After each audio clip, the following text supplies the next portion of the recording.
धर्मश्री भगवत्माओं, बड़े सौभाग्य का समय है, पुण्य का समय है। एक ऐसा भव्य जीव जिन्होंने जन्म विजयनगर में लिया, लेकिन जन्म की सफलता इस बगई गांव में आकर पूर्णता को प्राप्त किया हो तो कोई आश्चर्य की बात नहीं। आप विचार करके रखना, जन्म लेना महत्वपूर्ण नहीं है, जन्म को किस प्रकार से जीना और जीना के बाद कैसे जीवंत बनाना ये महत्वपूर्ण हुआ करता है। जन्म तो संसार में सब लोग लेते हैं, पेड़ पौधों के भी जन्म होते हैं, पशु पक्षियों के भी जन्म होते हैं और इस मानवता के शरीर का भी जन्म होता है। लेकिन पूरा जन्म लेने के बाद क्या तरीके से तुम जीवन जी रहे हो और किस तरीके से तुम्हारा जीवन का अंत हो रहा है, वो बड़ा महत्वपूर्ण होता है। मेरे गुरुदेव आचार्य भगवान पुष्पदंत सागर जी महाराज हमेशा कहते हैं, कितना चले ये महत्वपूर्ण नहीं है, मंजिल पर पहुंचे कि नहीं पहुंचे ये महत्वपूर्ण हुआ करता है। कितना भोजन किया ये महत्वपूर्ण नहीं है, कितना भोजन शरीर में लगा ये महत्वपूर्ण हुआ करता है। कितना जीवन में पढ़ाई लिखाई की ये महत्वपूर्ण नहीं है, परीक्षा के समय कितने नंबरों से पास हुए ये महत्वपूर्ण हुआ करता है। कितना व्यापार और बिजनेस किया ये महत्वपूर्ण नहीं है, कितने जीवन की व्यवस्था सुव्यवस्था बनी ये महत्वपूर्ण हुआ करता है। कितना सत्संग किया ये महत्वपूर्ण नहीं है, कितना तुम्हारा जीवन बदला ये महत्वपूर्ण हुआ करता है। और कितना स्वाध्याय किया ये महत्वपूर्ण नहीं है, कितनी कसायों को कम किया ये महत्वपूर्ण हुआ करता है। और कितना जीवन जिया ये महत्वपूर्ण नहीं है, समाधि की साधना करी है तो ये महत्वपूर्ण हुआ करता है। विचार करके रखना, अगर तुम्हारे जीवन में समाधि की साधना चल रही है तो समझ के रखना तुम सारी डिग्रियों को प्राप्त कर चुके हो। सारी डिग्रियां तुम्हारे चरणों में नतमस्तक हो गई हैं, सारे अवार्ड तुम्हारे चरणों में नतमस्तक हो गए हैं, सारी उपाधियां तुम्हारे चरणों में नतमस्तक हो गई हैं। जीवन की सफलता को समझने का प्रयास करना। हजारों लोग, लाखों लोग, करोड़ों लोग, असंख्य लोग संसार में जन्म लेते हैं, लेकिन सारे के सारे संसार में जन्म लेकर अपने जीवन को यूं ही गंवा देते हैं और अपने जीवन की महत्वता को समझ नहीं पाते हैं। अभी उनकी बेटी ने आकर कहा कि जितने पूजा विधान में उनने श्रीफल चढ़ाए होंगे, घट चढ़ाए होंगे, आज वो सारे घट इनकी समाधि में चढ़ने वाले हैं कि तुमने जो पुण्य कमाया वो अब सब उदय में आ रहा है। आप विचार करके रखना, इन्होंने खुद पूजा नहीं की हो, खुद विधान नहीं किया हो, लेकिन कराने वालों के सहयोगी बने तो कराने वाले सब इनके चरणों में आ गए कि हमारा भी कल्याण तुम्हारे जैसा हो जाए। सुनील जी के बेटे ने अभी से भावना भाल ली, मेरा भी ऐसा ही समाधि मरण हो। विचार करके रखना, मैं हमेशा कहता हूं जीवन में कि 9 बार नमोकार मंत्र पढ़ते हो, एक बार नमोकार मंत्र कम पढ़ना चलेगा, लेकिन एक बार मंदिर में रोज भावना बाना, भगवान मेरा भावपूर्वक समाधि मरण हो जाए, मेरा भावपूर्वक समाधि मरण हो जाए। समझ के रखना, उसी दिन से तुम्हारी सिद्धालय की व्यवस्था बन गई, उसी दिन से तुम्हारे जीवन का सार तत्व तुम्हें प्राप्त होने लगेगा, उसी दिन से तुम्हारे जीवन को ऊंचाइयां प्राप्त होने लगेंगी। खा खा कर मरने वाले संसार में बहुत हैं, खा खा कर मरने वाले संसार में बहुत हैं, लेकिन भोजन छोड़कर उपवास पूर्वक मरण करने वाले हमारे समाधि सागर जी महाराज हों तो कोई आश्चर्य की बात हो। बच्चों ने उन्हें पानी भी पिलाया, उन्होंने कहा नहीं पीना मुझे पानी। और आप विचार करके रखना, सूर्य अस्त पर था, नाम इनका प्रकाश, वो प्रकाश भले ही सूर्य का अस्त हो जाए, लेकिन ये प्रकाश हमेशा हमेशा के लिए प्रकाश समाधि में परिवर्तित हो गया हो तो कोई आश्चर्य की बात नहीं।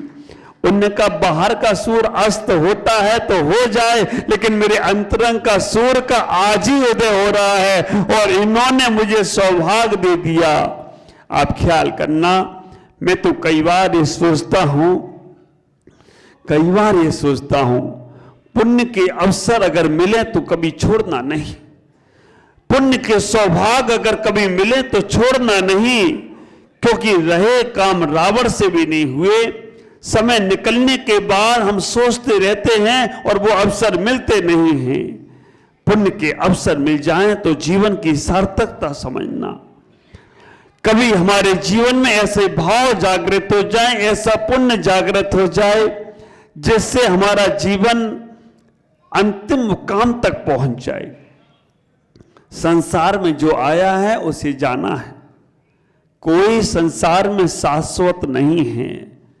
ख्याल करो, कबीर ने बड़ी प्यारी बात बोली, कबीर ने बहुत प्यारी बात बोली। कबीर बोलते हैं, कबीरा जब तुम्हारा जन्म हुआ जग हंसा तुम रोए। कबीरा जब तुम्हारा जन्म हुआ जग हंसा तुम रोए, कुछ ऐसी करनी कर चलो तुम हंसो जग रोए, कुछ ऐसी करनी कर चलो तुम हंसो और जग रोए। विचार करना, अगर तुम्हारा जीवन कैसा रहा तुम्हें समझना है ना। ख्याल करो, तुम्हारा जीवन कैसा रहा तुम्हें समझना है तो विचार करके रखना। जब तुम जाने लगो तब लोगों के चेहरों पर तुम्हारे लिए याद बने। जब तुम जाने लगो तो लोग तुम्हारे लिए रोने लगे। जब तुम जाने लगो तो लोगों के दिल में रहे कि नहीं, अभी इनको और रहना चाहिए। समझना, तुमने संसार में आकर कोई अच्छे काम किए हैं और तुम जाने लगो तो कोई कहे अच्छा हुआ, कहीं तो जाने दो। विचार करके रखना, तुमने कुछ पाप करे होंगे, लोग ऐसे भावनाएं बनाए। लेकिन हमारे समाधि सागर जी महाराज जिन्होंने ऐसा पुण्य किया, इन्होंने ऐसे पुण्य को अर्जन करने का प्रयास किया, ऐसा समझने का प्रयास किया, ऐसा समझने का प्रयास किया अपने जीवन को कि इनने अपने परिवार के सामने इच्छा जाहिर की। इन्होंने कहने का प्रयास किया, दोपहर का 12 बजे 1 बजे का समय सामायिक करके उठाई था, तभी इनका संदेश आया कि महाराज क्या किया जाए, स्वास्थ्य नरम है। स्वास्थ्य नरम की खबर सुनते ही श्रीफल चढ़ाकर वहीं से इन्होंने सब चीजों का त्याग कर दिया। और त्याग करने के बाद हमारे पास गुड्डू आया, जो विजयनगर के महामंत्री जी का बेटा। उसने कहा महाराज बहुत अर्जेंट किसी को आपसे आशीर्वाद दिलवाना है। उनके परिवार, सरता बहन, सुनीता बहन, सभी जो भी लोग थे वो आए और एक बहन मोबाइल लेकर आ गई और कहा कि महाराज आशीर्वाद दे दो, इनका अच्छे से मरण समाधि मरण हो जाए। जो घटना रियल घट रही है वो मैं आपको बता रहा हूं। विचार करना, जैसे ही मैंने इनको आशीर्वाद दिया और कहा आओ प्रकाश जी सब छोड़ दो, अब कोई चीज नहीं शरीर पर जो है उसके अलावा कोई चीज तुम्हारा था भी नहीं है भी नहीं, छोड़ने का प्रयास करो। चारों प्रकार के आहार छोड़ दो। अगर घर वाले परिवार वाले पानी दें तो वो लेना, अपनी तरफ से इच्छा जाहिर मत करो। सब जीवों से क्षमा मांग लो, सब जीवों को क्षमा कर दो, बिल्कुल स्लेट खाली कर लो, बिल्कुल कोरे हो जाओ, बिल्कुल सब कुछ डिलीट कर दो जो तुमने इकट्ठा कर रखा हो। मोबाइल में 3 ऑप्शन होते हैं ना, सेव, फॉरवर्ड और डिलीट। तीनों का उपयोग करना आना चाहिए। क्या सेव करना है, क्या फॉरवर्ड करना है और क्या डिलीट करना है, वो बाद में बताऊंगा। अभी तो केवल डिलीट करना है। आप विचार करके रखना, हमने इतना ही कहा सब छोड़ दो, जो कुछ भी है बिल्कुल डिलीट कर दो, केवल अपने आप को समझ लो। और ये शरीर तो मरण धर्मा है, कल न आज नहीं तो कल जाएगा, इसको कोई बचा नहीं पाया, देवता भी नहीं बचा पाए, तीर्थंकर भी नहीं बचा पाए, किसी ने भी संसार में जो भी आए हैं इस शरीर को नहीं बचा पाए। और जब तक शरीर का बोझ है ना, तभी तक संसार में हमारा भ्रमण है। शरीर का बोझ हटते ही हमारी आत्मा सिद्धालय चली जाए तो कोई आश्चर्य की बात नहीं है। विचार करके रखना। उन्होंने जैसे ही मेरे को देखा, गट पकड़ा और कहा कि बस अब मुझे महाराज के पास ले जाओ। लोगों ने परिवार वालों को बोला कि बहुत दूर का रास्ता है, कैसे लेके जाओगे, कहीं रास्ते में कुछ हो जाए। उन्होंने कहा शायद हमें ऐसा लगता है, उन्होंने मन में विचार किया कि रास्ते में भी कोई हो गया, संत के दर्शन को जा रहे हैं, रास्ते में भी कुछ हो गया तो वो हमारा संत का दर्शन ही होगा। विचार करना। एक मेढक जब भगवान महावीर स्वामी के दर्शन के लिए समोसन में जाने लगा और रास्ते में राजा सैनिक के हाथी के पैर के नीचे वो आ गया, राजा सैनिक का हाथी और राजा सैनिक समोसन में बाद में पहुंचे और उसके पहले ही वो मेढक इंद्र बनकर समोसन में पहुंच गया हो तो कोई आश्चर्य की बात नहीं है। तो रास्ते में भी पुनर्जन करते चले आए। और जैसे ही इन्होंने यहां आए, शाम का समय जैसे ही आकर इन्होंने यहां पर नमस्कार किया, लेटे हुए आए थे, बैठे हुए जाएंगे। विचार करके रखना, लेटे हुए आए थे, बैठे हुए जाएंगे। संसार की आत्मा जो आती है, संसार में ही मरण करती है, वो लेटी लेटी आती है, बैठी बैठी आती है और लेटी लेटी चली जाती है।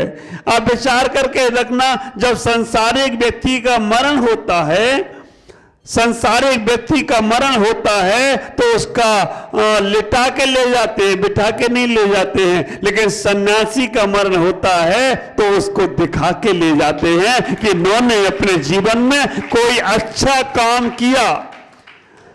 हाँ, विचार करना। अब बहुत से लोगों की इच्छाएं हो रही होंगी, मेरे माँ बाप का भी ऐसा ही मरण होता तो हमारा भी जीवन सार्थक हो जाता, हम भी अपने माँ बाप के कर्जे से दूर हो जाते, क्योंकि उनके कर्जे से हम कैसे मुक्त होते। विचार करना। इतना ही जीवन को समझना। सांसारिक व्यक्ति का मरण होता है, 3 प्रकार के मरण होते हैं।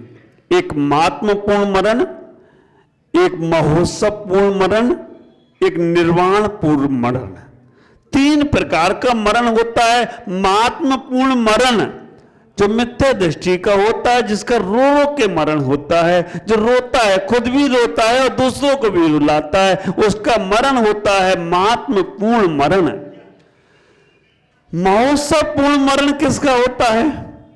जो हंसता है, मुस्कुराता है, चेहरा देखो हमारा शांत मुद्रा, सौम मुद्रा, कितनी सुंदर समाधि सागर जी की मुद्रा। जैसे ही दीक्षा हुई, मैंने वस्त्र अलग किए, चेहरे की प्रसन्नता अलग ही हो गई। जो टिक के भी नहीं बैठ पा रहे थे वो उठकर बैठ गए। ख्याल करना, जिनने देखा है, जिनको टिककर बैठने में उनकी बहू ने बताया महाराज घर में नहीं बैठ पाते थे, लेकिन यहां तो जैसे ही हमने बैठाला वो खड़े हो गए, ऐसे बैठ गई। और जब उनके ऊपर चटाई भी डाली गई, कहीं हटाओ चटाई, कहां? पहले मैंने इनके रंगीन वस्त्र छोड़े, रंगीन वस्त्रों का त्याग करवाया। मैंने कहा शायद इनके मन में कोई भाव हो तो अभी बोलेंगे, परिवार वालों का भाव हो तो बोलेंगे, लेकिन परिवार वाले भी मजबूत और इनका भी मन मजबूत। रंगीन वस्त्र करके इनको ब्रह्मचारी बनाया। 10 मिनट के बाद ही कहने लगे हटाओ इनको भी, हटाओ इनको भी, हटाओ इनको भी। मैंने समाज से बात करी, परिवार से बात करी, अपने संघ से बात करी, सबने कहा नहीं, इनके पुण्य ने सबसे खिलवाया कि दीक्षा होना चाहिए और दीक्षा होकर हमारा जीवन का सार्थकता होना चाहिए। इनके पुण्य सब यस यस यस करवा दिया। और जब इनकी दीक्षा का भाव प्रबल देखा तो मैंने आचार्य भगवान को नमन करते हुए इनके वस्त्रों का त्याग कराया। खबर आई कि क्षुल्लक दीक्षा कर दें, एलक दीक्षा कर दें। हमने कहा आज हमारे मुनि सुब्रतनाथ भगवान का मोक्ष कल्याणक हुआ, वस्त्रों में मोक्ष नहीं होगा, निर्गंत में ही मोक्ष होगा। नग्गो ही मोक्ष मग्गो शेषा मग्गो। तो मैंने आज का दिन बहुत अच्छा है और वो पुण्य इन्होंने लूट लिया। इतनी जल्दी तो हम लोगों को सफलता नहीं मिलती जितनी जल्दी इनको सफलता मिल गई। स्कूल में पढ़ने वाला बच्चा भी 1 साल पढ़ता है तब उसका रिजल्ट आता है। व्यापारी भी दुकान खोलकर रख के उसके बाद उसका मालूम पड़ता है। हम साधक भी पूरा जीवन लगा देते साधना करते करते करते, कहीं जाकर आखिरी में भाव बनता है। आप विचार करना उस वक्त समाधि का रिजल्ट आता है। लेकिन ये महाराज तो ऐसे निकले कि चट मंगनी और पट शादी, इधर दीक्षा और इधर समाधि, दोनों 6 घंटे इन्होंने, मालूम शाम 5 साढ़े 5 बजे दीक्षा होती है, 6 बजे दीक्षा होती है और 2 बजे कहते मैं जा रहा हूं। और मालूम क्यों?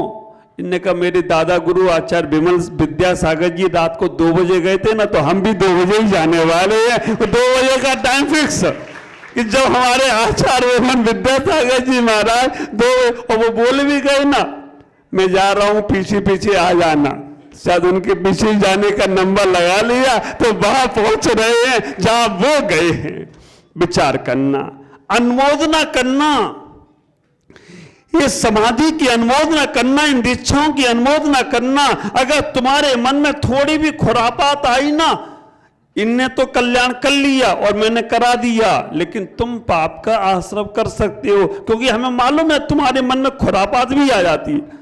इनको तो होश ही नहीं होगा, इनको तो कैसे कर दिया। बारी तुम्हारी बुद्धि, खुद का तो होश जगा नहीं पा रहे हो और दूसरे को और भी होश बना दे रहे हो, तुम्हारी बुद्धि विपरीत में ही जाएगी। विचार करना, कुछ भी हो, ये मुद्रा देख रहे हो ना, दिगंबर मुद्रा, ख्याल करते नन रखना। दिगंबर मुद्रा अपने आप की ऐसी मुद्रा होती है जिनके दर्शन मात्र से हमारे कर्म कट जाते हैं। जिनके दर्शन मात्र से, दिगंबर मुद्रा को एक बार देख लो आप, और देखने के बाद आपके परिणामों की निर्मलता कितनी होगी, आपके भावों की निर्मलता कितनी होगी। क्योंकि जो जन्म जात रूप है हर किसी को मिलता नहीं है रूप। ख्याल करना, दिगंबर जैन मुनि बनना खेल नहीं है बच्चों का। दिगंबर जैन मुनि बनना खेल नहीं है बच्चों का। दिगंबर जैन मुनि बनने में तेल निकल जाता है अच्छे अच्छों का। विचार करके रखना, आज उत्सव है, महोत्सव है, खुशी है। अगर घर में ही रहते ना तो विचार करना, कोई कहाँ रो रहा होता, कोई कहाँ रो रहा होता, कोई कुछ कर रहा हो। अभी सबके चेहरे पे खुशी है। परिवार भी कह रहा कि आज मैं पूर्णता को प्राप्त हो गया। और आप एक विचार करना, हमारी सरिता बहन सरिता सदा के लिए सुहागिन हो गई, क्योंकि जब उन्होंने इनको दीक्षा करा दी अब वो कभी विधवा नहीं हो सकती। अब वो सदा के लिए सुहागिन हो गई हैं। और जब दीक्षा उनके जागृत अवस्था में हो गई है, अब विचार करना, अब वो हमेशा सुहागिन रहेगी। उन्होंने अपने पति को मोक्ष मार्ग पर बढ़ा दिया, अपने पति को मोक्ष मार्ग में आगे लगाने का प्रयास किया। उनके बच्चे, क्या नाम बच्चों का? अमित और निखिल। वो दोनों बच्चे भी समर्पित हो गए। उन्होंने भी कहा कि महाराज मेरे पिताश्री का ऐसा कार्य हो रहा है, हम अनुमोदना करते हैं। बहू का नाम क्या है? रिंकू। और बच्चियों का? शिल्पा और पिंकी। पूरा परिवार यहां है, सभी लोगों की अनुमोदना से इनका ये कार्य हुआ है। मैं आप सबसे इतना ही कहूंगा, अनुमोदना करना, ऐसे पुण्य हमारे परिवार में भी आए। भगवान से कहना, ये भगवान मेरा अंत समय आए तो किसी संत की सानिध्य में बैठने का प्रयास करें। हमारा मरण हो हॉस्पिटल में नहीं होना चाहिए, हमारा मरण किसी मंदिर में होना चाहिए। हमारा मरण जब हो किसी डॉक्टर के पास ना हो, हमारा मरण किसी संत के पास हो तो समझना तुम्हारे जीवन की सार्थकता हो गई हो, तो कोई आश्चर्य की बात नहीं है। आज इतना ही कहूंगा। बच्चों को वसीयत लिखो तो ये नसीहत लिख देना, बेटा आखिरी समय आए तो मुझे गुरु के पास ले जाना, मेरे गुरु के चरणों में ले जाना, तो मेरा जीवन का कर्जा उतर जाएगा, सार्थक हो जाएगा। आज इतना ही। ओम नमः। जय गुरुदेव। सभी को मंगल में आशीष दूंगा, इस परिवार को बहुत आशीष दूंगा, बहुत साथ दूंगा। और सरता बहन से कहूंगा तो अब तो आप परमानेंट हमारे पास आ जाना, आप चिंता ही नहीं करना। जैसे आप हमारे पास समाधि सागर को लेके आ गए हो, अब जैसे उन्हें हमें सौंप दिया, आप भी अपने आप को ये सोच लेना, एक है ये हमको हमारे धर्म गुरु के पास पहुंचा दिए हैं, हमारे धर्म पुत्र के पास पहुंचा दिए हैं। अब हमें वहां पर कल्याण का मार्ग खुलता रहेगा। आप चिंता नहीं करना, मैं आपके पास हूं। ये पूरा परिवार अब मेरा परिवार हो गया, क्योंकि इन्होंने मुझे जब सौंपा तो ये परिवार की जिम्मेदारी अब हमारी हो गई। आप कभी कमजोर नहीं सोचना, वो नहीं है, हम तुम्हारे साथ हैं। तुम्हारा जीवन बहुत आनंद में रहे, हमेशा आगे आगे बढ़ता रहे।